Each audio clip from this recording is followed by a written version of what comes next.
O pneu de um Boeing 737 trabalha com cerca de 200 libras de pressão, mas os fabricantes quiseram saber até onde ele aguenta. Eles colocaram o pneu em uma sala de testes e começaram a aumentar a pressão, pouco a pouco, até que...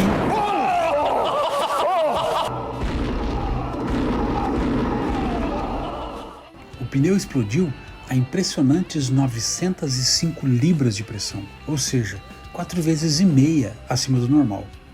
Isso é engenharia aeronáutica, testar o limite para garantir a segurança. Na aviação, segurança vem sempre em primeiro lugar.